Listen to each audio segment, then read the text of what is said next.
Subscribe and click on the bell icon to get the notification of latest videos by BKT Media Private Limited.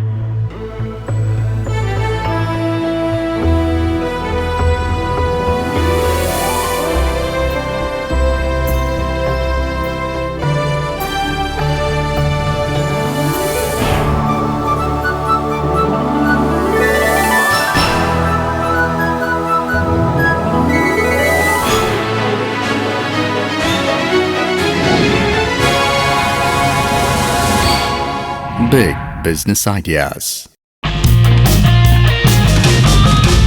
आंधियों के सामने कलंदर नहीं झुकता, टूटे जो तारा जमी पर नहीं गिरता। गिरते हैं बड़े शौक से समंदर में दरिया, लेकिन किसी दरिया में समंदर नहीं गिरता। और बिजनेस के समंदर की लहरों से कैसे टकराना है, कैसे हर चुनौती का सामना करना है, इन सभी सवालों के जवाब के साथ शिल्पा भावना एक बार फिर से आ गई है आपके टेलीविजन डेस्टिनेशन पर, लेकर आपका अपना program big business ideas. Companies act 2013 के मुताबिक हर कंपनी को अपनी नेट वर्थ के अकॉर्डिंग कॉर्पोरेट सोशल रिस्पॉन्सिबिलिटी को निभाना बेहद ज़रूरी है।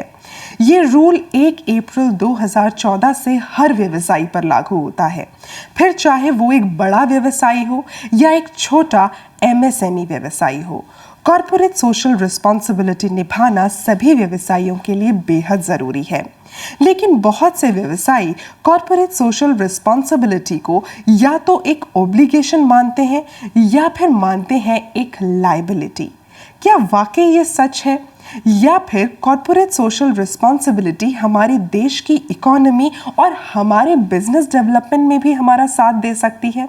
इन सभी सवालों के जवाब जानने के लिए हमेशा की तरह हमारे साथ स्टूडियो में मौजूद हैं the author of the most of the business related books, the philanthropist, the big business expert, mister Sunil Kumar Gupta. नमस्कार सर, बहुत बहुत स्वागत है आपका। Please have a seat. तो सर, शुरुआत वहीं से है हमारी, that business is not for 2 years, 5 years और 10 years। ये एक लाइफ टाइम की चीज़ होती है, तो उसमें सस्टेनेबिलिटी कैसे लाई जाए? इसमें कोई डाउट नहीं है कि हमारी इकोनॉमी बहुत अच्छे रेट पे बढ़ रही है और हमारा जो GDP है वो इस पहले क्वार्टर का भी, इस साल के फाइनेंशियल ईयर का भी अच्छा रहा और पीछे भी अच्छा रहा, 7% के अराउंड चल रहा है। 2011 में यदि हमारे यहाँ 36 करोड़ लोग बिलो पॉवर्टी लाइन थे, तो आज 24 करोड़ लोग रह गए बिलो पॉवर्टी लाइन। लेकिन मैं ये नहीं कहता है सफिशिएंट है। अगर हमारी इकोनॉमी ग्रो हो रही है तो हमारे यहाँ पे बिलो पॉवर्टी लाइन तो कोई होना ही नहीं चाहिए। मतलब हंगर से तो हमें छूट मिलनी चाहिए, कोई आदमी भूखा ना सोए, जरूरी है हमारे देश के लिए। और आपको लगता है कि बिजनेस इसमें एक बहुत ही बड़ा और अच्छा रोल प्ले करता है? बिल्कुल करता है। एक्चुअली बिजनेस का मतलब ही ये है। और जब हम बात करते हैं कि बिजनेस सस्टेनेबल बिजनेस, कि बिजनेस 2, 5, 10 साल या लाइफ टाइम के लिए लिया जाता है, मैं कहता हूँ नहीं, बिजनेस चालू किया जाता है जनरेशंस के लिए जी। तो यदि उस प्रोस्पेक्टिव में आप देखेंगे कि बिजनेस सस्टेनेबिलिटी क्या है, तो उसमें फिर 3 चीजें सबसे इंपॉर्टेंट होती है जी। सबसे पहली होती है पीपल, लोग, दूसरा होता है प्लेनेट, और तीसरे नंबर पे आता है प्रॉफिट। नॉर्मल आदमी की सोच होती है सस्टेनेबल का मतलब हो गया कि मैं कोशिश करूंगा कि अपना बिजनेस ऐसे बनाऊंगा, प्लांट ऐसे लूंगा जो 20 साल चले, फिर रिप्लेसमेंट के लिए एक फंड बना दूंगा, रिप्लेस हो जाए, लेबर अच्छी रखूंगा, कुछ ऐसा फंड रखूंगा, लॉस हो जाए तो कवर हो जाए। दूसरे प्रोस्पेक्टिव में देखें तो इन्वायरमेंट देखना पड़ेगा। आज ही हम नेचर से सब कुछ ले लेंगे तो कल हमारी जनरेशन के लिए क्या बचेगा, वो कहाँ बिजनेस लगाएंगे। उसके बाद लोगों को देखना है कि जो हमारे अंडर प्रिविलेज सोसाइटी का सबसे गरीब व्यक्ति है, मतलब जिसको गरीब कहना भी ठीक नहीं है, मैं कहता हूँ जिसको अपॉर्चुनिटी नहीं मिली आज तक, उसका ध्यान रखना जरूरी है। ऐसे ही हमें हर व्यक्ति का ध्यान रखना है जो भी सोसाइटी में है, क्योंकि सोसाइटी जो होती है वो हमें देती है लाइसेंस टू ऑपरेट। आप ऑपरेट इसीलिए कर पा रहे हैं कि समाज ने एक व्यवस्था वैसी बनाई है और आपको वो काम करने दे रहे हैं। आपका स्टूडियो इसलिए चल रहा है कि आपको सोसाइटी कुछ नहीं करी। तो इसलिए सस्टेनेबल बिजनेस का मतलब कि आप तीनों चीजों का ध्यान रखें, पीपल, प्लेनेट और प्रॉफिट। हम लोग पिछले कुछ सालों से एक नाम सुन रहे हैं, कॉर्पोरेट सोशल रिस्पॉन्सिबिलिटी, बहुत ज़्यादा चलन में है आजकल, लेकिन इसकी सही डेफिनेशन किसी को नहीं पता। तो मैं I would like to take this opportunity, तो मैं चाहूँगी कि आप हमारे दर्शकों के साथ शेयर करें कि CSR बेसिकली है क्या। देखिए, अभी जो मैंने बिजनेस सस्टेनेबिलिटी की बात की, उसमें जो पीपल की बात की, तो पीपल का ध्यान आप कैसे रखेंगे, उसके लिए है कॉर्पोरेट सोशल रिस्पॉन्सिबिलिटी। यदि हम एमएसएमई सेक्टर की बात करते हैं या छोटे बिजनेसमैन की बात करते हैं तो उसमें हम बोलते हैं इंटरप्राइज सोशल रिस्पॉन्सिबिलिटी। मतलब सीएसआर तो हो गया कॉर्पोरेट के लिए, और छोटे व्यवसायी जो हैं हमारे उनके लिए ESR। हाँ, और ESR किस तरह से ये उनके लिए इम्पोर्टेंट है, इस बारे में हम ज़रूर बात करेंगे। लेकिन उससे पहले हम आज की गेस्ट को हमारे साथ यहाँ मंच पर बुलाना चाहेंगे। आप दर्शकों को भी हम बताना चाहेंगे कि आज हमारे साथ जो मेहमान यहाँ पर उपस्थित हैं वो पिछले कई सालों से समाज के प्रारूप को सुंदर बना रही हैं। शुरुआत उन्होंने शिक्षा के एक क्षेत्र से की और आज वो हर सामाजिक कार्य के साथ खुद को जोड़ पा रही हैं। आपने हर बच्चे में कॉर्पोरेट सोशल रिस्पॉन्सिबिलिटी से पहले इंडिविजुअल सोशल रिस्पॉन्सिबिलिटी का बीज बोया है। हमारे साथ हैं हमारी आज की मेहमान, the educationist come philanthropist doctor sushi Singh. नमस्कार, बहुत बहुत स्वागत। प्लीज धन्यवाद। तो सुशी जी, सबसे पहले यही बात मैं जानना चाहूँगी जो मेरे जहन में रह कर उमड़ रही है कि पहले आप शिक्षा के एक क्षेत्र से जुड़ी रही और उसके बाद अब अचानक से फिलैंथ्रोपी के दायरे में कैसे आना हुआ? आपने बिल्कुल दिल की बात कही है। मेरा ये मानना रहा है कि ये जो हमारे स्टूडेंट्स हैं, जो हमारे बच्चे हैं, जो ये यूथ है, इसकी एनर्जी को अगर हम टैप करके अपने देश के डेवलपमेंटल वर्क में नहीं लगाएंगे तो कभी भी देश की जिस पेस की हम बात कर रहे हैं वो नहीं हो पाएगा। It has to be channelized। जी, और चाहे किसी भी कॉलेज और यूनिवर्सिटी के बच्चों को हम जब तक इंडिविजुअल सोशल रिस्पॉन्सिबिलिटी का पाठ ना पढ़ाएं तो ये कॉर्पोरेट सोशल रिस्पॉन्सिबिलिटी को ना समझ सकते हैं ना प्रैक्टिस कर सकते हैं। तो मैंने एक रिसर्च शुरू किया था, bridging the gap between individual social responsibility and corporate social responsibility. वो शुरुआत थी। उस शुरुआत के बाद हमने बच्चों को गाँव ले जाना शुरू किया, उनको रियल वर्ल्ड चैलेंजेस दिखाना शुरू किया, और वो सफ़र और आज का दिन। जो बच्चे पढ़ाई में भी दिल नहीं लगाते थे वो केवल इंडिविजुअली सोशली रिस्पॉन्सिबल ही नहीं बने, उन्हें कॉर्पोरेट सोशल रिस्पॉन्सिबिलिटी की डेफिनेशन याद करने के अलावा उन्हें ये समझ में आ गया कि कल को जब हम बड़े बड़े कॉर्पोरेट लीडर्स बनेंगे तब हमें केवल एक चेक नहीं काटना है, फिलैंथ्रोपी नहीं करनी है। मैं आगे बढ़ाऊंगा आपकी बात को जी, कि जब आप जॉब लगती है आपकी या जब आप कहीं पे अपनी कोई इंडस्ट्री लगाना चाहते हैं, लाइसेंसिंग के लिए जाते हैं, तो ये देखा जाता है कि आपने सोशल रिस्पॉन्सिबिलिटी के लिए क्या किया। मतलब समाज में आप कुछ भी कर रहे हैं, आपको सबसे पहले अपने इंडिविजुअल के मॉरल्स हाई करने पड़ेंगे और उसके बाद आप अपने समाज के लिए भी सोचेंगे, तभी आप आगे बढ़ सकते हैं। बहुत बढ़िया बात कही आपने। यहाँ पे मैं एक वीडियो आप लोगों के साथ शेयर करना चाहूँगी। हम लोग गए थे इंडस्ट्रीज़ में, लोगों से हमने बात की। We have found one gentleman जिन्होंने अपना एक एक्सपीरियंस हमारे साथ शेयर किया है। कुछ कहना चाहते हैं, वो आप लोगों को दिखाना चाहेंगे। जरूर। जब मैंने 1987 में अपनी प्रैक्टिस शुरू की तो उस वक़्त IDBI बैंक ने एक स्कीम निकाली थी। उसमें उन्होंने कहा था कि चार्टर्ड अकाउंटेंट्स वॉलंटरली आगे आएँ मीडियम और स्मॉल एंटरप्राइजेज़ के लिए, और वो उनको बेसिक जो रिक्वायरमेंट्स हैं उनकी पूरी करें बिना किसी रेम्यूनरेशन के। तो मुझे याद है कि मैंने अपने आप को Shimla of IDBI mall road पे था, तो वहाँ मैंने एनरोल कराया था और मैंने शुरू में उन लोगों को फ्री अपनी कंसल्टेंसी जिस तरह की उनकी रिक्वायरमेंट थी वो दी, और बाद में जिन लोगों ने ग्रो किया वो मेरे क्लाइंट भी बने। क्या वाकई CSR या ESR एक व्यवसायी के लिए सिर्फ ओब्लिगेशन है या उससे कहीं आगे है? ये ऑब्लिगेशन नहीं है, ये हमारी एथिकल और मॉरल रिस्पॉन्सिबिलिटी है towards weaker section of the society. तो एथिकल और मॉरल होने के साथ साथ यदि आप ये सब करते हैं तो आप अपना बिजनेस भी ज़्यादा प्रॉफिटेबल कर सकते हैं। बिल्कुल। यहाँ पे सुशी जी, मैं आपसे भी जानना चाहूँगी कि जब हम लोग बात करते हैं इस तरह से कि कॉर्पोरेट सोशल रिस्पॉन्सिबिलिटी के तहत जो कॉर्पोरेट्स है वो फंड दे रहे हैं, like being an NGO head और like you have been associated with so many of the philanthropic activities, आप कैसे इंश्योर करती हैं कि कोई एक फंड जब एक CSR से आ रहा है तो वो सही जगह पर जा रहा है, सही तरीके से यूटिलाइज हो रहा है? How do you ensure it? देखिए, इसमें दो बहुत अहम मुद्दे हैं। आई थिंक सुनील जी उसके साथ अग्री करेंगे कि एक तो सिस्टम इन प्लेस, सबसे पहले ये इंश्योर करना पड़ता है कि एक सिस्टम बना हुआ हो, सिस्टम इन प्लेस हो, और उसकी इम्प्लीमेंटेशन सही हो रही हो।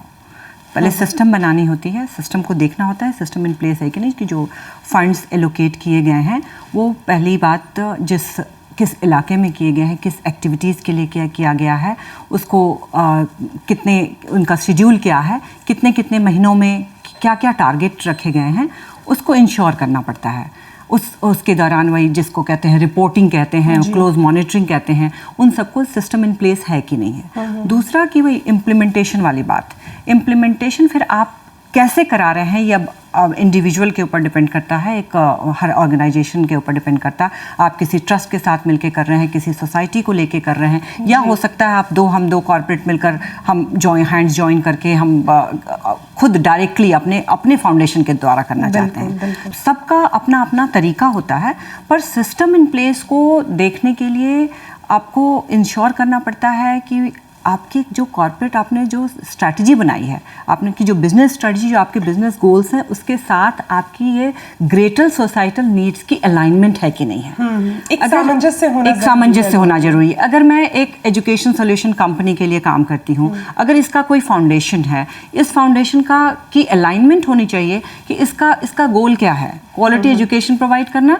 अगर ये क्वालिटी एजुकेशन प्रोवाइड करना है तो सिस्टम ये इनका होना चाहिए, फाउंडेशन का सिस्टम ये होना चाहिए, ये क्वालिटी एजुकेशन जो ये प्रोवाइड करना चाहते हैं सोसाइटी को, ये फाउंडेशन उसी क्वालिटी एजुकेशन को अंडर प्रिविलेज्ड को किस तरीके से प्रोवाइड करे, जिसमें टेक्नोलॉजी इंटीग्रेटेड भी हो, और जो अंडर प्रिविलेज जो इसको आम तौर पर नहीं पा सकते हैं वो उन तक कैसे पहुंचे। जी यहाँ पे सुनील जी, मैं आपसे भी जानना चाहूँगी कि जब हम लोग बात करते हैं इस तरह से कि फंडिंग आई, उस पर आपने एक चेक भी रखा, आप देख रहे हैं यूटिलाइज हो रहा है नहीं हो रहा है, लेकिन मैं एक छोटे उद्योग से जुड़ी हुई हूँ और मैं चाहती हूँ कि मैं भी इस तरह की एक्टिविटी में पार्टिसिपेट करूँ, हम उसमें जुड़ना चाहते हैं, लेकिन कैसे इंश्योर करें कि मैं कितना फंड एलोकेट कर सकता हूँ फॉर ESR बेसिकली, ये जो एक असेसमेंट है वो किस तरह किया जाए? देखिए, उसके लिए दो तरीके हैं। एक तो आपने खुद अपनी असेसमेंट करके देखना है कि आपकी कितनी प्रॉफिटेबिलिटी है, और उस प्रॉफिटेबिलिटी में से कितना पोर्शन आप सोशल रिस्पॉन्सिबिलिटी के लिए देना चाहते हैं। यदि हम कानून की बात करते हैं तो कंपनीज एक्ट 2013 में कुछ प्रोविजंस आए हैं, जिसके तहत जिसका नेट प्रॉफिट 5 करोड़ से ऊपर होता है उसको अपना एवरेज प्रॉफिट का 2% CSR में देना होता है। ओके। एंड टर्नओवर जब 1000 करोड़ हो, टर्नओवर बड़े बिजनेसमैन के लिए टर्नओवर है कि अगर आपकी नेट वर्थ 500 करोड़ से ऊपर है, टर्नओवर 1000 करोड़ से ऊपर है, लेकिन नेट प्रॉफिट की कंडीशन क्योंकि 5 करोड़ छोटे वाले भी कर सकते हैं, तो छोटे वाले भी उसमें आ गए अब, MSME भी आ गया, क्योंकि 5 करोड़ तो सबकी होती है, तो 5 करोड़ तो उनको ये देखना है कि 2 तो रखना, अगर उनका उस क्राइटेरिया में फॉलो करते हैं तो 2% करना है। लेकिन मैं कहता हूँ उस क्राइटेरिया की परवाही नहीं करनी। मैं शुरू से मानना मेरा है, और मैं हमेशा ये कहता हूँ कि बिजनेस को क्योंकि सस्टेन करने के लिए आपको सोशल रिस्पॉन्सिबिलिटी जरूरी है, बहुत जरूरी है। तो और इसके अलावा यदि आप ये करते हैं तो आपका बिजनेस में आपकी टर्नओवर भी बढ़ती है, प्रॉफिट भी बढ़ता है, प्रॉफिटेबिलिटी बढ़ती है, प्रोडक्शन भी बढ़ती है। Oh my God. और ये मैं अपने दर्शकों को ज़रूर बताना चाहूँगी कि ऑफ कोर्स हम सभी लोग जानना चाहेंगे कि कैसे CSR एक्टिविटी करने से या ESR एक्टिविटी करने से हमारा प्रॉफिट भी बढ़ेगा, हमारा बिजनेस भी ग्रोथ करेगा। कैसे जानेंगे ब्रेक के बाद। देखते रहिए big business ideas. India is one of the prime destinations for foreign investment. It's a very good idea. I think it can only help to improve the already strong relationship between Indian businesses and those from Europe. This is very good initiative. It will go a long way in developing relationship in India and European countries.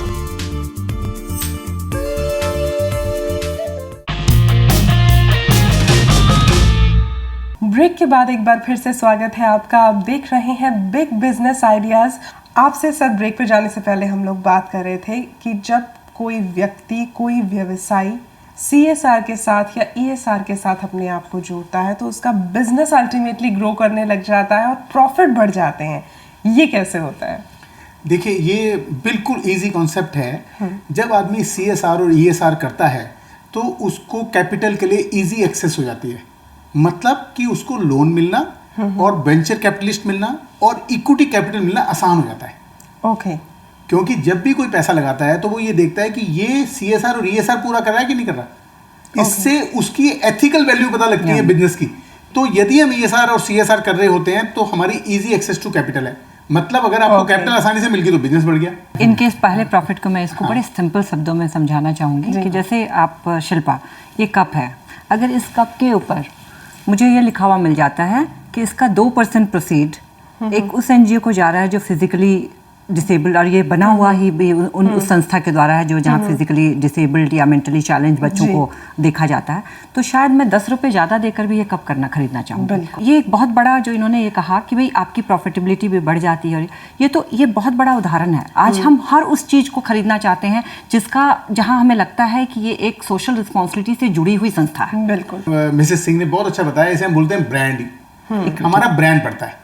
जब हम कुछ करते हैं तो जो public है उसको perception change होता है। तो जैसा मैडम ने जो एग्जांपल दिया, बहुत अच्छा एग्जांपल दिया, इससे हमारा ब्रांड बड़ा होता है। हमें अगर 3 चीज लेनी है, उसमें से एक हमें पता लगता है कि ये CSR बहुत अच्छा करता है, तो हम बोलेंगे इसकी लेंगे।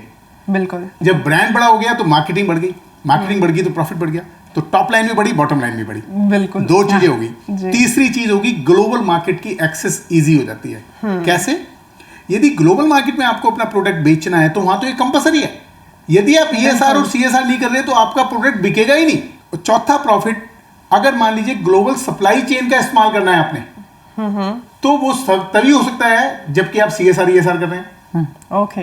5वां, यदि आप CSR ESR कर रहे हैं तो आप अपने एम्प्लॉय और उनकी फैमिली का भी ध्यान रख रहे हैं, तो आपके अंदर एम्प्लॉय टर्नओवर कम हो गई जी, एम्प्लॉय रिटेन होकर काम करेंगे जी, बिल्कुल। प्रोडक्टिविटी बढ़ेगी क्योंकि मन से काम करेंगे। प्रोडक्टिविटी बढ़ने से आपकी कॉस्ट कम हो गई तो प्रॉफिटेबिलिटी बढ़ गई। तो CSR जो मैं बोलता हूं बिजनेस सस्टेनेबिलिटी का सबसे पहला जी और सबसे बड़ा पिलर है, सबसे मजबूत पिलर है। यदि आप ये करते हैं तो आपका प्रॉफिट और आपकी टर्नओवर दिन दुगनी रात चौगुनी तरक्की करेगी और आप 10 गुना तक बढ़ा सकते हैं यदि आप ठीक से CSR और ESR करते हैं। बिल्कुल, बहुत ही अच्छी बात आपने कही है। एंड आई होप हमारे जितने भी खास तौर पे MSME सेक्टर से जुड़े हुए जो हमारे व्यवसायी हैं, जो हमेशा शायद ये सोचते थे कि अगर CSR हमारे लिए शायद एक ओब्लिगेशन है करना, तो अब शायद आपका पर्सपेक्टिव चेंज होने वाला है, क्योंकि आपका CSR या आपका ESR अल्टीमेटली आपके बिजनेस को ग्रोथ देगा। सुश्री जी, आपसे हम जानना चाहेंगे, आप इतने सारे कॉज के साथ जुड़ी हुई हैं, जब हम आपसे बात करते हैं एज अ फिलैंथ्रोपिस्ट, तो आपको क्या लगता है कि CSR का जो फंडिंग आता है या ESR से जो फंडिंग आता है, समाज में ऐसी कौन सी एक्टिविटी है जिस पे इसे सबसे ज़्यादा खर्च होना ज़रूरी है, सबसे ज़्यादा इसका यूटिलाइजेशन वहाँ होना ज़रूरी है? देखिए, जो हमारे रिच डेमोग्राफिक डिविडेंड है, उसके वजह से ईयर 2030 तक आते आते हमारा देश दुनिया के ग्लोब के ऊपर सबसे ज़्यादा यंगेस्ट नेशन में गिना जाएगा। और जहाँ की हर चौथा 4 में से 1 स्टूडेंट, और कह लीजिए जो हायर एजुकेशन, जो ग्रेजुएशन करके जो बाहर निकलेगा कोई भी पूरे वर्ल्ड में, वो एक इंडियन होगा हायर एजुकेशन सिस्टम से। ऐसी स्थिति में डेमोग्राफिक डिविडेंड तो बहुत रिच है हमारे पास, स्टूडेंट्स हमारे एजुकेटेड होंगे, लेकिन अभी समस्या यह है कि 57% हमारे स्टूडेंट्स अनएम्प्लॉयड। सो अगर हम अनएम्प्लॉयड होने की बात करते हैं तो कहीं ना कहीं हमारे एजुकेशन सिस्टम और इसमें मिसप्लेस्ड फोकस की बात हम करते हैं। तो यहाँ पर एजुकेशन और स्किल डेवलपमेंट, ये 2 बहुत इंपॉर्टेंट मुद्दे हैं जिसके बिना हमारे जो फास्ट पेस इकोनॉमिक ग्रोथ की हम बात करते हैं और डेवलपमेंट की बात करते हैं, तो हम उसके बिना हम सोच नहीं सकेंगे। जबकि अफोर्डेबल हेल्थ केयर भी हमारे देश के लिए एक बहुत बड़ी समस्या रही है। लेकिन फिर भी आपको लगता है कि शिक्षा एक ऐसा स्थान है जहां पर सबसे ज्यादा स्किल डेवलपमेंट और शिक्षा दोनों को इंटीग्रेटेड वे में अगर हम उस पर हम ज़्यादा ध्यान दें, तो मुझे लगता है कि CSR के लिए वो अभी के स्थिति में, अभी इस डिकेड में, इस दशक में बहुत ही इम्पोर्टेंट होगा। जी सुनील जी, आपने अभी बात की थी थोड़ी देर पहले कि CSR का जब आपको एक क्रेडेंशियल मिलता है कि आप अच्छा कर रहे हैं, तो उससे आपकी प्रोडक्टिविटी, आपकी प्रॉफिटेबिलिटी में बहुत ज़्यादा बढ़ावा आता है।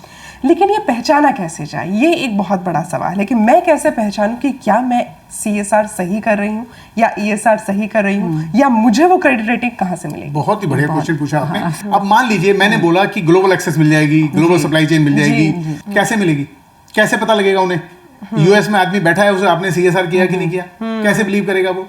उसके लिए बहुत सारी संस्थाएं हैं जो अलग अलग CSR एक्टिविटी के लिए अलग अलग सर्टिफिकेट देती हैं। अच्छा, हाँ, आपने जैसे किया, आप उन्हें इनवाइट करें, वो आगे देखेंगे और आपको एक सर्टिफिकेट दे देंगे। वो सर्टिफिकेट सब जगह चलेगा, इसका मतलब CSR एक्टिविटी, इस CSR एक्टिविटी में आपने अच्छा काम किया। ऐसे ISO भी है इसके लिए, इसके लिए भी ISO SR है। Okay, ISO SR। लेकिन मैं बता रहा हूँ कि इसके लिए हमारे बहुत सारे कोड हैं जो कि जिस तरह की CSR एक्टिविटी आप कर रहे हैं उसके लिए आपको मिल जाएगा। उस सर्टिफिकेट के बेस पे ही जितने प्रॉफिट मैंने आपको बताए थे सब मिलने शुरू हो जाएंगे। जब हम लोग इस तरह की एजेंसीज की बात करते हैं कि ये जो हमारी मानक संस्थाएं हैं ये हमें क्रेडेंशियल प्रोवाइड करेंगी, तो एक व्यवसाय ये कैसे पहचाने कि अगर इतनी मानक संस्थाएं हैं तो वो कौन सी मानक संस्था को? बिल्कुल, बहुत अच्छी बात है। इसमें डिपेंड करता है कि आप क्या CSR एक्टिविटी कर रहे हैं। CSR एक्टिविटी के हिसाब से सर्टिफाइंग मानक एजेंसीज हैं, तो आपको वो चूज करनी पड़ती है। ओके, क्योंकि हम लोग गए थे लोगों के पास, उनसे बात की, कुछ ऐसे लोग जो CSR ESR में इन्वॉल्व हैं और कुछ ऐसे लोग भी जिनको इससे फायदा हो रहा है। अच्छा लगा देखकर, आप लोगों के साथ शेयर करना चाहेंगे, प्लीज हैव अ लुक। हमने स्टार्ट किए थे खुशी के स्कूल, उस समय हमें कोई भी कॉरपोरेट से कोई सपोर्ट नहीं था। और 2012 से हमें इनिशियली 2010 से कहना चाहूँगी, हमारे साथ RBS royal bank of Scotland जुड़ा। हम बहुत सारी कंपनियों के पास गए, हमने प्रोग्राम्स को बताया और हमने अपने पूरे शेड्यूल, अपने सिलेबस को शेयर किया उनके साथ। तो बहुत सारे कॉरपोरेट हैं, जैसे मैं कहूँगी MGF है, VLCC है, RBS है, डिलाइट है, बहुत सारे ऐसे कॉरपोरेट हैं जो हमारे साथ जुड़े हैं और उन्होंने अपनी CSR एक्टिविटीज़ में ये एक पार्ट बनाया है जो कि एक स्कूल को अडॉप्ट किया है। तो बेसिकली लोग आगे आ रहे हैं, हर तरह से लोग एक दूसरे का साथ दे रहे हैं, क्या कहना चाहेंगे? ये बहुत अच्छी बात है क्योंकि खुशी लगभग 2003 में शुरू हुई थी कभी जी, और ये बोल रहे हैं 2010 और 2012 2012 तक इनके साथ कोई कॉर्पोरेट नहीं था। तो मतलब लगभग 7-8 साल खुद से सर्वाइव किया। तो ये बहुत जरूरी है। यदि कोई NGO खुलती है या कोई NGO बनाता है और वो ये उम्मीद करता है कि मुझे कॉर्पोरेट सोशल रिस्पॉन्सिबिलिटी या ESR इन सब के तहत पैसा मिलना शुरू हो जाएगा और मैं एक्टिविटी करूंगा, तो बिल्कुल गलत फहमी में है। बिल्कुल गलत फहमी, क्योंकि CSR और ESR में आदमी पैसा दे ही नहीं सकता उस NGO को जिसका 3 साल की वर्किंग ना देख ले जी। ये मैंडेटरी है, तो ये तो मैंडेटरी है, तो फिर वो तो मतलब ही नहीं है। तो अगर ऐसी NGO जो खुद काम करें, आपको फंड जनरेशन के बहुत सारे तरीके हैं, सैकड़ों तरीके हैं, उनसे फंड जनरेट करें। खुद जो मिलके बना रहे हैं वो अपना फंड डालें, अपना कुछ श्रम डालें, लोगों को इकट्ठा करें, एक्टिविटीज करें जी, और लोगों की जिंदगियां बदलें। जिन लोगों के साथ वो इन्वॉल्व हैं उनकी भी, जिनके लिए काम कर रहे हैं उनकी भी, फिर कॉर्पोरेट अपने आप उनके पास आएगा, उन्हें नहीं आना जी। इसमें मैं आपको एक बात जोड़ना चाहूँगी, बिल्कुल आपको लेटेस्ट बात बता रही हूँ। 19 तारीख को ये हमारे minister of state for finance Jayant Sinha ji ने ये इस बात को कोट किया और स्पेसिफिकली इनका कोटेबल कोट में ये बात कही कि NGOs को रिफ्यूज कर देना चाहिए उस कॉर्पोरेट को जो पैसे केवल देने की बात करता है। पैसा दे दिया, हाँ झाड़ लिया, भाई तुम करो। NGOs को, हर एक उस NGO को कॉर्पोरेट से पहली बात जो डिमांड करनी चाहिए वो ये कि मेरी कैपेसिटी बिल्डिंग में मुझे हेल्प करो, मुझे सपोर्ट करो कि मैं उस स्थिति तक पहुंच जाऊं कि जो तुम्हारी एक्सपेक्टेशंस हैं, ठीक है, तुम्हारी एक्सपेक्टेशंस हायर हैं, मैं नहीं कर सकता, तो मेरी मदद करो कि मेरी इतनी कैपेसिटी हो जाए कि मैं उस एक्सपेक्टेशंस को मीट कर सकूं। तो और हर कॉर्पोरेट के पास इतनी होती है, इतनी कैपेसिटी होती है, वो कैपेसिटी बिल्डिंग में हेल्प कर सकते हैं। तो अल्टीमेटली अगर हम बात करें तो हमारी सरकार या फिर हमारे साथ जो कॉर्पोरेट्स जुड़ रहे हैं उन सभी को कोशिश ये करनी चाहिए कि वो समाज में किसी को खाना पका पकाया खिलाने की बजाय उन्हें खाना बनाना सिखा दें। ये सबसे बड़ा सपोर्ट हो सकता है। So on that note we are going to take a break, लेकिन ब्रेक के बाद कुछ और इंटरेस्टिंग आपके लिए है। देखते रहिए big business ideas.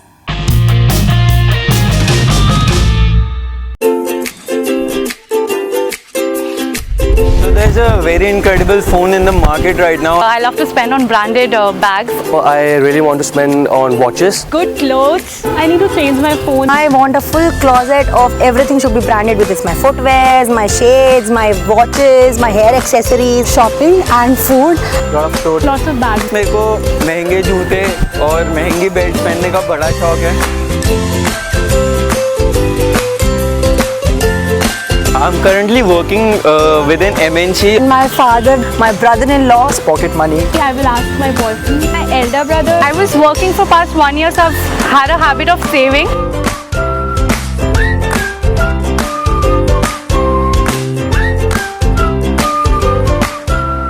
is coming. आ रहा है.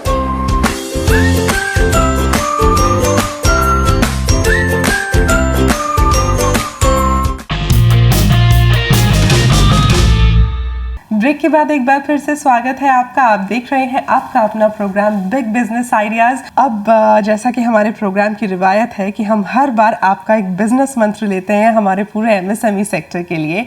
आज के लिए आप उन्हें क्या बिजनेस मंत्र देना चाहेंगे? The result of philanthropy are always beyond calculations.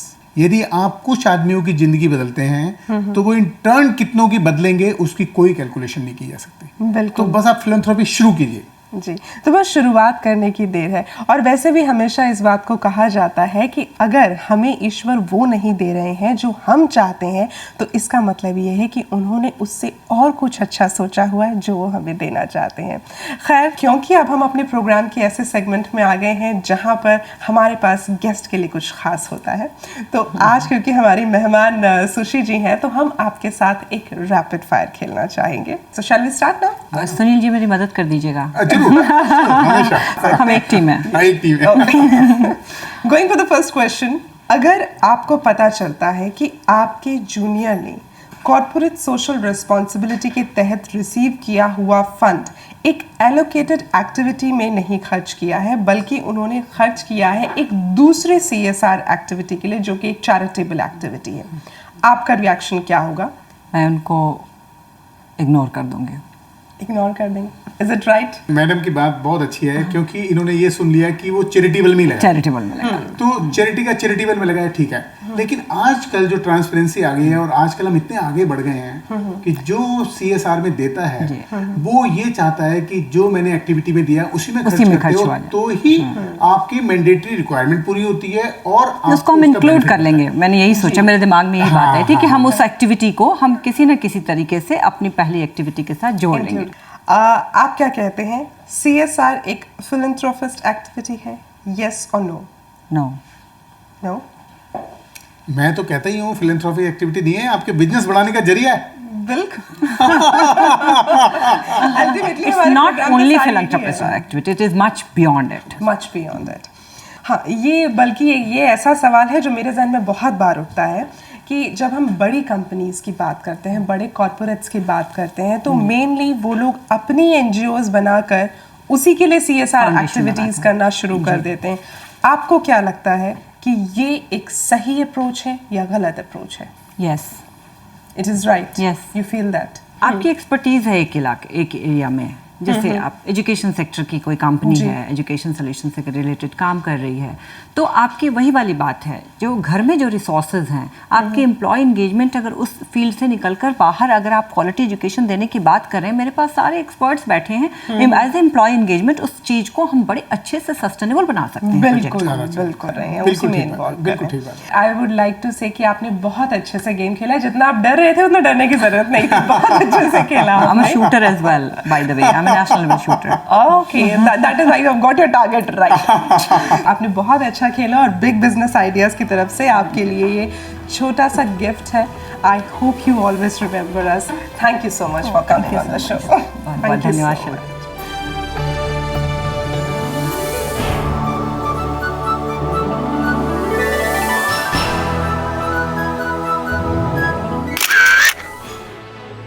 Thank you so much, ma'am. Thank you so much for coming here on our show.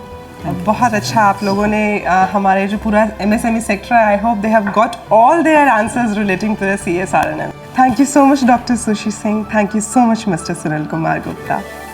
बचपन से हम लोग सुनते आए हैं कि नेकी कर दरिया में डाल, लेकिन बदलते वक्त के साथ हम सभी की परसेप्शन शायद चेंज हो गई है, हमने ये मानना बंद कर दिया है। लेकिन हमें इस बात को समझना बहुत ज़रूरी है कि नेकी करके जो दरिया में डाल दोगे अभी, तो वही तूफानों में कश्तियाँ बनकर साथ देगी कभी। बात चाहे व्यक्तिगत हो या आपके अपने व्यवसाय की, नेकी कभी नहीं डूबती। On that note we would like to take your leave. अगली बार फिर मुलाकात होगी आपसे। शिल्पा भावना को इजाज़त दीजिए और बने रहिए हमेशा हमारे साथ ऑन बिग बिजनेस आइडियाज़। जय हिंद। Big Business Ideas.